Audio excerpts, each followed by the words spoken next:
Welcome back. Thank you for joining me. Let us just quickly recap what we've covered so far. So far, what we understand is the definition of consciousness. Consciousness, as spoken about earlier, is simply the ability to be aware, right? The faculty within us that is aware of something implies that consciousness is at work.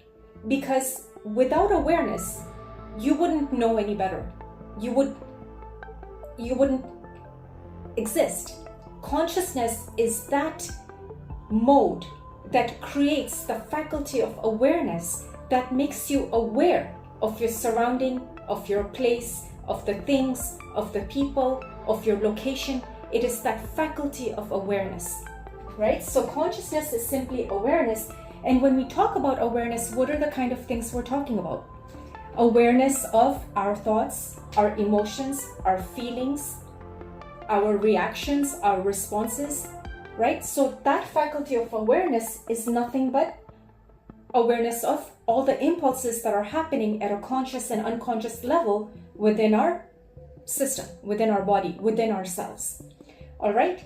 And the art of paying attention to a particular thought, a particular feeling, a particular action, right? The art of paying attention is just taking consciousness and converging it through the art of paying attention.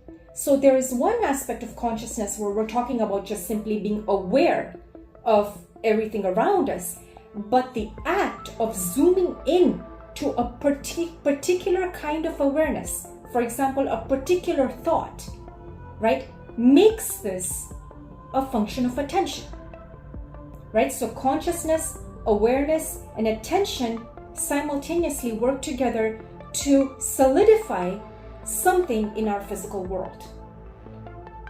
Okay? So this is how they're intertwined together.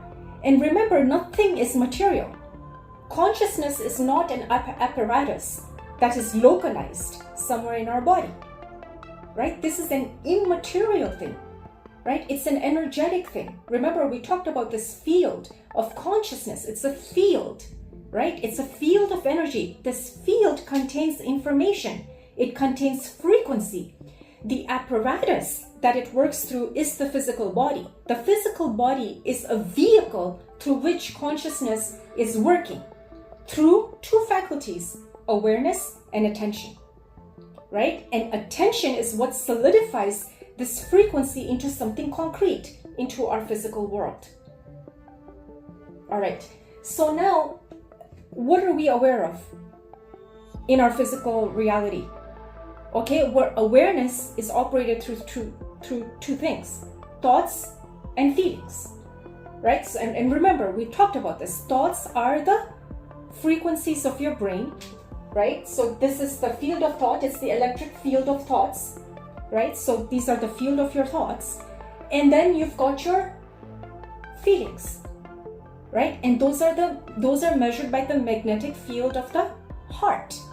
So emotions are magnetic and thoughts are electric. This is how we are biochemically created, right? Because our thoughts create a neurochemical response in the body, right? Accompanied with a particular feeling. So we're neurologically and chemically programmed, because if your thoughts and your feelings are aligned, your body is creating a certain reality. It is presenting itself in a certain way. So as we stated earlier, when you're under the hormones of stress and you're constantly in survival, in flight or fight or fright, right? When you're constantly in survival, your heart starts beating at a very incoherent pace. It's running from a predator. Even if that predator is your boss or your child or your ex, right? It can be anybody. Your body does not know the difference between what is real and what is imagined, because the heart feels. It doesn't follow the instruction of the brain at that time. It does not ask for permission. It just feels what it feels. So this field of frequency around the heart is much larger than that of the brain, and this has been measured. The magnetic field of the heart, according to the HeartMath Institute, is 100 times stronger, and it's up to 10 feet away in diameter. It actually expands. right? And it is intuitively programmed to sense threat. So this is why when you enter a room and nothing has been said and you start feeling uneasy, this is your magnetic field at work. And guess what happens when you're feeling threatened? The heart sends a very incoherent message to the brain. Incoherent because it's feeling threatened, but it's sending an incoherent feeling to the brain, and the brain starts thinking about ways to navigate. So do we run? Do we hide? Do we fight? It starts sending all the impulses to your limbs, right? All the blood flow goes right to your limbs because the body is ready to fight or run. So all the energy is dispensed and the heart is extremely incoherent. So it is this electric and the emotional field that are always at play with each other. All right. Now, alongside that, we talked about conscious and unconscious state within us, the conscious and the subconscious state that make up our psychological aspect of our mind, right? So this is the brain. So we're talking, the brain has the electrical impulses. It's the proper feature that we have, but the mind is something bigger, right? The mind is this field of consciousness, right? We talked about this. When you gear a particular kind of attention or an awareness, you're creating a new mind. So if you have a mind of somebody is hopeful, the thoughts and the emotions are going to be extremely elevated in terms of frequency, and therefore you've created a mind of a hopeful person, right? This is where your brain and your heart are in sync. Okay, so now what we're saying is, what are the aspects within the mind of the person? How does the mind of the person, how is that constructed, right? Or what are the other underlying features of the mind, right? Through which awareness and consciousness and attention operates from, right? So now we're talking about the subconscious and the conscious programming of the mind. And what we stated earlier was that when a child is growing up, the first 6 years of a child's life are in a brainwave called theta, right? So this is where we're bringing in the brain, the architecture of the human body, the actual brain, right? And versus the mind, right? Awareness and how that functions. And what we're seeing is in the first 6 years of a child's development, they are at a very lucid state, and that brainwave state can be measured to theta. This means that they are open to, they're like sponges, they're open to anything you tell them. So when you are, or when society or when people around them, when they're exposed to environments where messaging like, life has always been hard, we're not deserving, it'll never work out for you, we're cursed to be a certain way. If you're a woman, just look pretty, look a certain way, don't use your brain. If you're a man, man up. Don't show your emotions, it's a sign of weakness. All these programmings, all these conditionings get inputted. They are the input into a software. It's an input. It's a code that you're putting in to the child. The child is a reservoir of impressions. And these impressions are usually borrowed by caretakers and the environment and the school and whoever that's around them. And after 6 years, they develop what's called the analytical facility, the analytical faculty. And that is the faculty that starts now filtering information. And the child now starts sort of increasing its brainwave into low-level alpha, high-level theta, but low-level alpha. They're developing their analytical mind and they're questioning things. And they're saying, wait, what? This doesn't make sense. And this is when the child begins to argue because it's now trying to define its own personality based on all the inputs that were given to it. Now, the thing is that when the door between theta and alpha closes, the subconscious is now divided from the conscious mind, right? And what happens is you think that the child is forgotten, and even the child believes that it has forgotten. It doesn't remember things. It's a warehouse now. It's a data warehouse. It's not able to remember every single detail. It's unaware. And the analytical faculty, the stronger the analytical faculty is, the more unaware the child becomes of its subconscious programming. So as an adult now, what we start building is our conscious mind. And the conscious mind is that mind now that is extremely fine-tuned to operate a certain way. It has an identity, it has a personality, it thinks a certain way, and it has behaviors that it does not know where it got from. It's not aware. So you've got this automatic behaviors that are very predictable. And I could predict with a certain level of confidence that this is how you'll behave in a situation like this. Most of us are predictable. That is because our upbringing, our subconscious state has been programmed to be a certain way. So I'll give you an example. If I was a child growing up and I live with my grandparents, and my grandparents have tea time, right? They've always had tea time from 4 p.m. to 5 p.m. They've always consumed tea, but not coffee, but tea. And I've been brought up in that environment. Chances are I may not have consumed tea, or I may have tasted tea. I may have not liked it, but I may have tasted it. I may have indulged in it over a long period of time. But chances are that as I grow up and I hit about 35, 25, 45, and I feel like having caffeine, I would probably gravitate more towards having tea, even though coffee is just as much of a viable option as tea is. But my taste buds will be suited more towards tea. I'll have a preference, and I won't know why, but I would be predictable in that way, because as I was growing up, tea was the most common source of caffeine intake. It suited my taste buds, or it suited my grandparents' taste buds, and they would enjoy it and they would partake in it, and I would watch this as a child. So these are just some of the fine examples. That's not to say that you'll never try coffee, but what I'm saying is you'll have more affinity towards tea. You could have both, but you may have more affinity towards tea.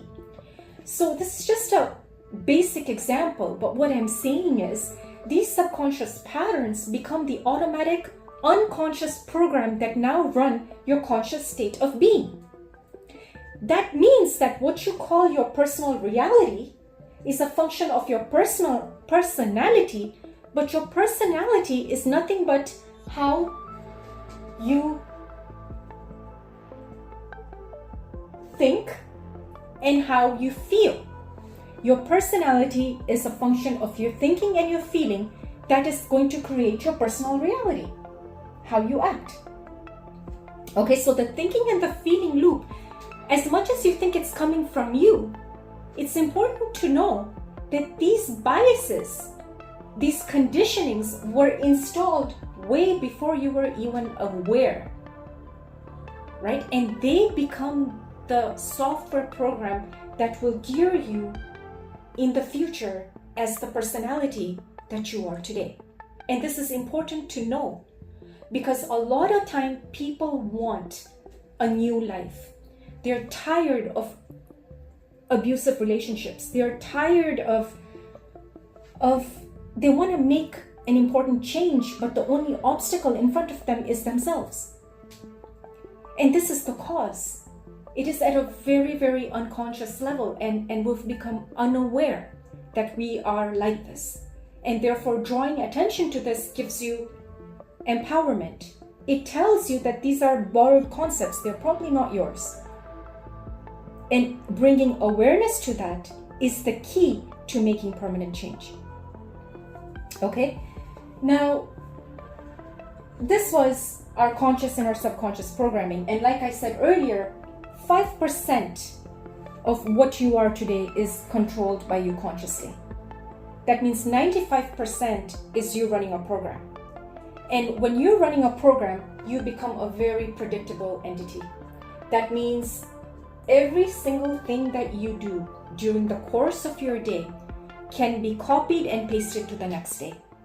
So we're running a program, and we have now played into the Newtonian way of predictability. We've played into Newtonian physics, where our predictable objects, matter that occupy this 3D space, were subjected to the physical laws, the Newtonian laws. And not just that, but I can predict with a certain level of probability how your life will end up. Okay, and therefore we're bound to our genetic destiny, because we're matter, and we're more matter and less energy. And what I had shown earlier was we are governed by subatomic particles that make up matter, and yet the subatomic world does not follow these rules. They're the exact opposite of the physical laws. They don't follow any rules, because that dimension is not made of anything material. It is energy, it is information, it is frequency, and it is the spiritual DNA. It is a spiritual blueprint. It is an energetic blueprint that creates your physical DNA. So you can say that your energetic DNA is the precursor to your physical DNA. So if you honestly wanted to go and make a change, a significant change in your life, you have to then address the energetic aspect of it, that which is not visible to the naked eye. Okay? And there is a doorway to permanent change.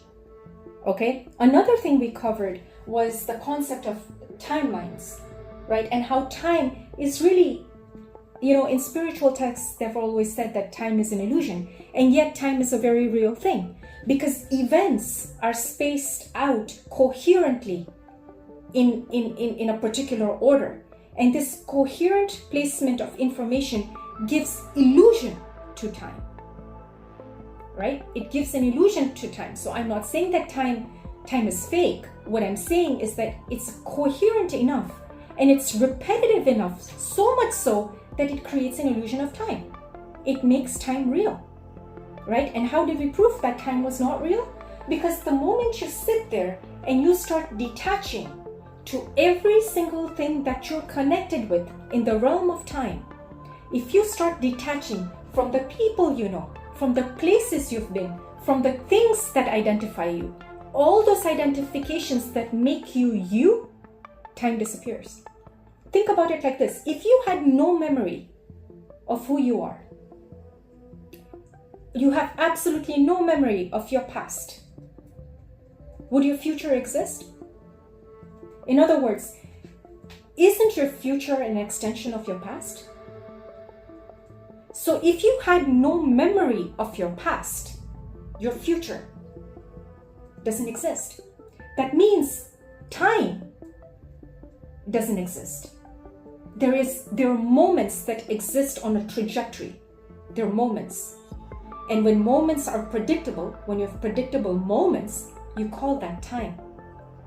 And you've rehearsed this moment so many times, it's become so predictable that now you're stuck in a loop, a thinking, a feeling, and acting, a thinking, a feeling, and acting, and all of them are informing each other in the same way. There is no variation. And that's why we've become a predictable equation. We've become a predictable variable, or not so variable, but we're predictable tools. And so meditation, the definition of meditation was to bring attention to, or to be focused upon. So all those people who say we can't meditate, think again, because you've meditated yourself in this personal reality that you have today. Nothing wrong with it if you're happy. But what I'm saying is there room for something more? Or have we just limited ourselves to the basic needs? Have we explored our full potential? That's my question, right? If you're subject to the law of predictability, we've done the best we can, because here in this 3D world, you need time, effort, and a lot of hard work before you achieve a dream. And by the time you achieve it, you're too old to enjoy it and you're capped. Is that true in the quantum world? No, it's not. Because the subatomic particles that make us up give you the autonomy to be the creator of your own destiny. And what does it say? It says you are coming in and out, in and out, in and out, in and out, in and out, in and out, in and out so fast, you don't even realize it. This is how fast energy is working. And according to Einstein, he said that if you can go to a frequency higher than the frequency that you're operating in right now, you can create a new destiny. You can create a new life. And this is where the quantum physics and the quantum field comes into play. And what we're now doing is we're saying we're going to dissociate ourselves from our physical reality for just 1 second. Why? Because disassociation with your physical you, what you're identified as, if you can just take that and keep it on one side, you then have the potential to enter the quantum field. Now, what is the quantum field? The quantum field is a field of energy. It's a field of information. It is a field of frequency. It is that field that governs your physical body. So remember we talked about the magnetic field of the heart, the electrical impulses of the brain? They're right here. This is what powers this one up. This is the powerhouse for your physical reality. Okay? So what's happening here? This has to be addressed. So what is happening at the at the quantum level? At the subatomic level, what does this field look like? This field is the exact opposite of that. So in this dimension, we have separate things. There's a chair, there is me, there's you, there's the phone. Everything is divided. It's separate, right? Matter has crystallized itself and appears to be separate. In here, the matter that created the phone, the matter that created the field that created the chair, the field that created me, the field that created you is the same. In the quantum world, we access that. We're accessing the field of information that is connecting you, me, and the chair, right? In the physical world, it appears to be separate objects. I'm separate, you're separate, and the chair is separate. But in the quantum world, there is no separation. There is a field of information, like an ocean. It cannot be separated. Yet, in the physical world, you see the manifestation of that ocean in forms of waves. It looks like the wave is separate from the ocean. But here, there is no separation. So in this unified field of consciousness, can you bring your personality with you? No, you can't. You have to put that personality down. Because this personality is made up of what? Tangible things. People, tangible. Places, tangible. Things, tangible. Can you bring any of that with you? No. What can you bring here with you? What can you bring here with you? The only thing that you can bring here are thoughts, frequencies. Now, there's one problem with thoughts, right? When you start entering this field does not require you to bring old thoughts that are associated with your personality. Because what is that going to do? Old thoughts are going to create the same reality for you. Old feelings are going to create the same reality for you. So you can't do that. So when you come here, you have to lay down everything you know about yourself. In other words, how they've explained in the religious scriptures, you die to your old self. Why do you die? So that you can be reborn as the new self. This is why this is important. So to enter the present moment does not mean that you sit there and you stop your breath to the point of collapse. No one's asking you to die physically. What's being asked here is to die to all the energetic bonds that you have that bind you to your current reality. I'm talking about energetic bonds. What does that mean? The art of paying attention. When you're paying attention to something, you're giving your energy to that thing. Remember this. When you're paying attention, you're giving energy to that thing. That means this is consciousness at work. You're breathing life into this bond. If that bond is not in alignment with the new version that you want to become, it must go. And the only way you do that is by detaching your energetic response to it, by taking away your attention. When you take away your attention from that thing cannot survive. It must die. That's the law. So when you come here, you have laid down everything about you, including you, or what you think you are. So how does that work? So when you're sitting for your meditation, the first thing you need to do is to access the level of theta brainwave state. Why theta? Because theta is the doorway into your subconscious mind. We have to address the mind. You have to address the mind because it is the faculty of consciousness. This is what creates. You must address the software program to create a new program in your system. You must recode, uncode, recode.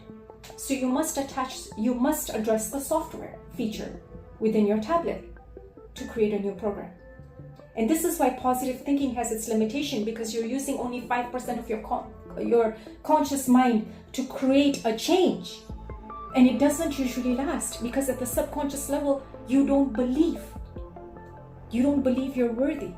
So unless the worthlessness is addressed, which is deeply buried, no conscious person is going to come and tell you, no, I don't think that I'm worthy to receive happiness. In fact, it'll be the opposite. They would have tried everything to receive happiness, but it's not working for them. And they have no idea why, right? So this must be addressed.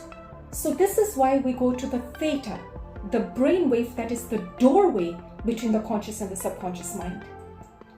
And this is where the analytical mind must be put to rest. How do you put the analytical mind to rest? By giving it information, by telling it what you're doing and why you're doing it. So the how becomes easier. So the analytical mind relaxes and says, okay, look, this is safe. This is for my own good. Here is an opportunity to explore something. Why not try it out? And this is how knowledge and intellect become your best friends. Because now you're convincing yourself of something. You're using yourself as a lab rat to try. You're taking a chance upon yourself. Nothing wrong with that, right? So what do the latest study in meditation and quantum meditators, what does it show?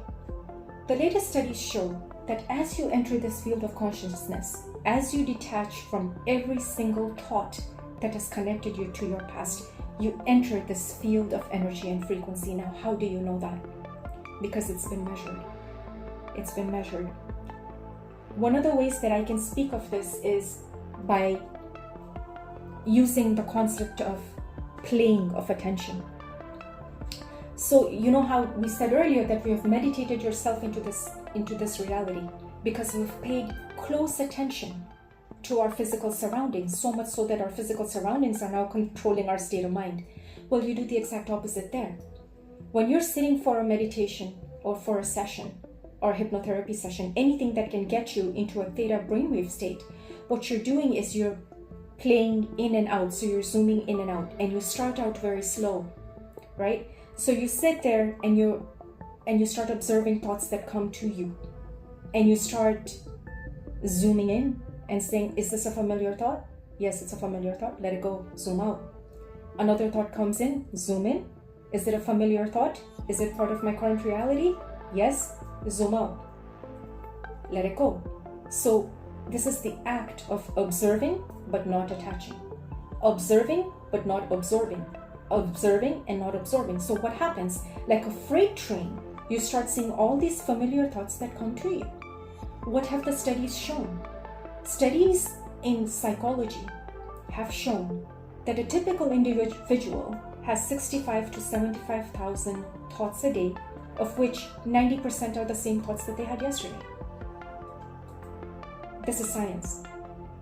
I am saying, if we were to observe ourselves, is that true? Is it true? And you will see that as you're meditating, all of these thoughts are true. Half of them are nonsense. Half of them are thoughts that are fear-based. Half of them are probably the worst case scenarios that haven't even happened, that you're paying your attention to, right? And you're observing it. So,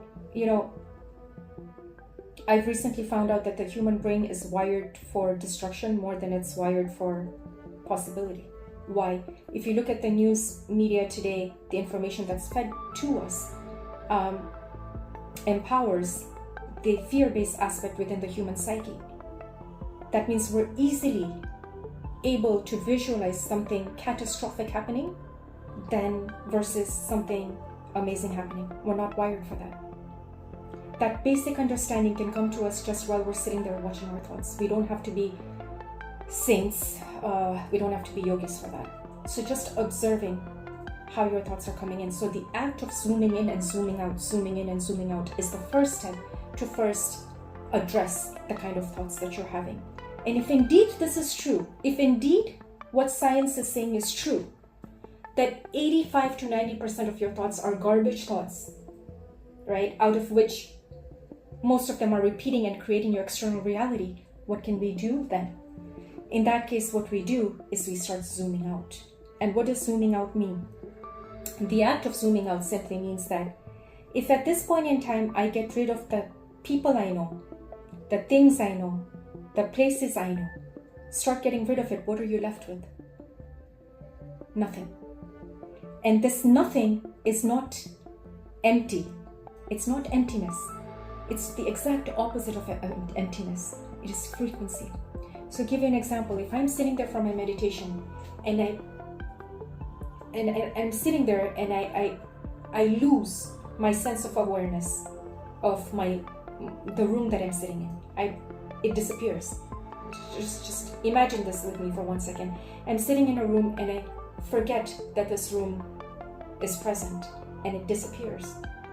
There's space. And then I forget that the streets outside exist, that they disappear. There's more space. Anything tangible, in other words, is evaporating. Think of it like that. Every single thing around you is evaporating. When everything evaporates, including the galaxies, including space, including anything that is tangible, when everything disappears, what are you left with? Nothing. That nothing is very, very close to the idea of the black hole. Okay? And saints and yogis have said that from time immemorial. Quantum physics is catching up to that now. The latest technological advances are catching up to that now. And what is the feature of the black hole? It has enough energy to suck the entire universe in. And more. So what I'm trying to say here is that the quantum field is that field of energy and frequency that does not require you to bring your body, your things, your places. It simply requires you to use your awareness. That faculty within you that has that awareness inside, but you have just narrowed it down to a very limited aspect of you. What if we were to expand this, just like if you were looking at an artwork and you're very close to it, so you can see every single intricate detail, but you're not able to see the entire work. And now you zoom out and you zoom out, and the further you zoom out, the more you're able to see. So this aspect of withdrawing your attention is what takes you into the quantum field. Now, when you've withdrawn your attention enough means that there is nothing tangible left, that even your thoughts are not there. It's not about stopping your thoughts, it's just that those familiar thoughts are not there. When you come to that point, now you're in the door. And what do you need there then? Do you need any visualization techniques? No. Do you need any effort there? No. Is there any place to go there? No. Because like here, to travel from one place to another place implies distance and therefore time. But over there, we just stated that there is no time. There is no place to go. So there is nothing you need to do other than to be aware of what you feel. That is the trick. So when you're in that quantum field of nothingness, that is everything. At that point in time, you use to your disposal what you know, the magnetic field of your heart. You draw the event to you like a magnet. You don't have to go anywhere. You don't need to do anything. You draw the field to you. You draw that information to you. Now, remember, if you haven't felt it, you haven't believed it. Because the magnetic field of the heart is 100 times stronger than that of the brain. So you're having a positive thought, good for you. It's not getting past your brainstem. It has to be here. It has to be here. This is 100 times more powerful, right? And so now you're drawing possibilities to you. And just like an observer in the quantum field of possibilities where you cause the wave to collapse into a particular form, the wave particle theory, right? The observer effect, this is exactly what you do, but you're not just observing with your brainstem, you're involving your heart. You believe in possibilities. You begin to feel the possibilities. You begin to feel the event before it has happened. What does that do? That creates a wave of frequencies in your heart. So do you think there will be room for a frequency of unworthiness there? No, because if you're trying to attract worthiness, if you have frequencies of unworthiness, it won't hit here. It won't. They'll cancel each other out. You can't think yourself into possibilities. You have to feel yourself into possibilities. Okay, and this is the most important point, because the moment you're able to feel, and this is why we say the frequency of love, of gratitude, of worthiness, of strength, of guidance, of divine protection, whatever you want to call it, if you can feel that feeling long enough, then just like those coherent laser beams that are so powerful, so potent that they can penetrate just anything that could be like less than a diameter, wide, but the laser beams are so precise, so powerful, that is the field that you create around you, and you start pulling possibilities to you. And then the heart starts informing the brain. The heart then starts informing the brain, and it says, listen, there's a vortex of possibilities here. I want you to pull it into your body. And what is the first thing that gets reconstructed? Your autonomic nervous system, which is your automatic nervous system, which is your flight and fright, your survival. You start looking at possibilities. You start vibing in a way where your pores stand up when you think of possibilities, right? And now remember that this process is so simultaneous. You just have to get lost in the feeling. Just like if you're listening to a beautiful symphony, you get lost in it, you forget, time disappears. Exactly the same thing. And this is how you recreate your new destiny. Now, people say that when we do this, how come the results are not instant? Because it took you 45 years to create this lifetime.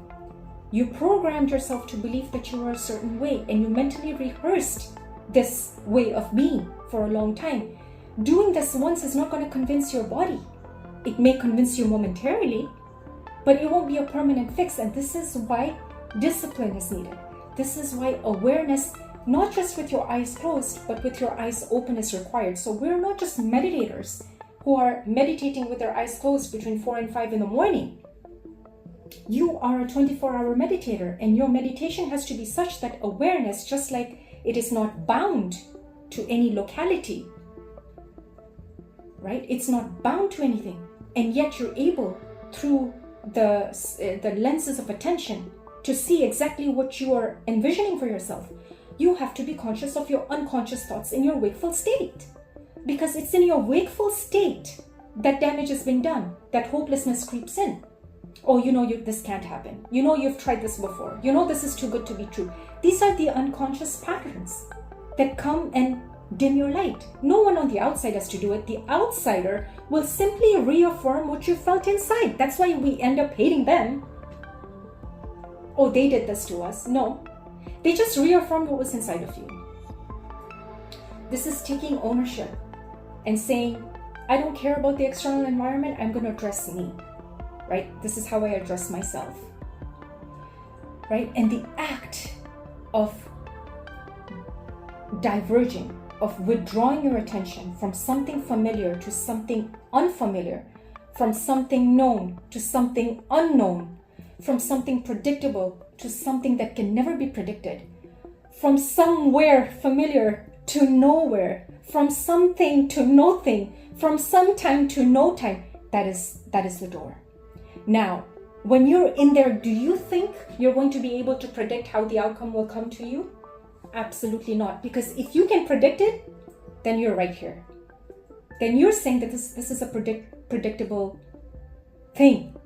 This field of energy can be predicted. It can't be. Because if there are two observers looking at a possibility and both possibilities collapse based on where the observer is looking, tells you that this cannot be predicted. That your attention,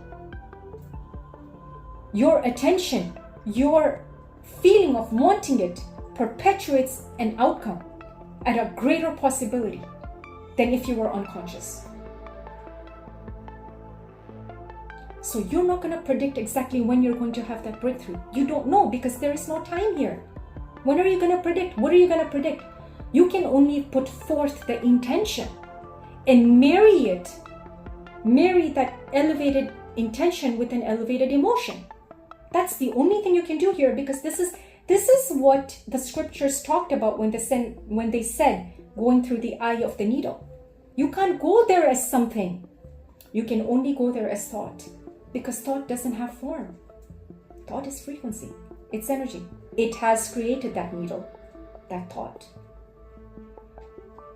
And therefore, the whole art of being a meditator is not to practice any technique, is to bring awareness that you are a meditator, whether or not you're consciously aware of it.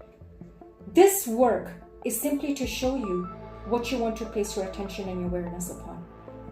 As you continuously do this, what happens is, as you're taking your energy out of your known reality and you're putting it towards unknown, you are shaping the skeletal system and rearranging parts, right?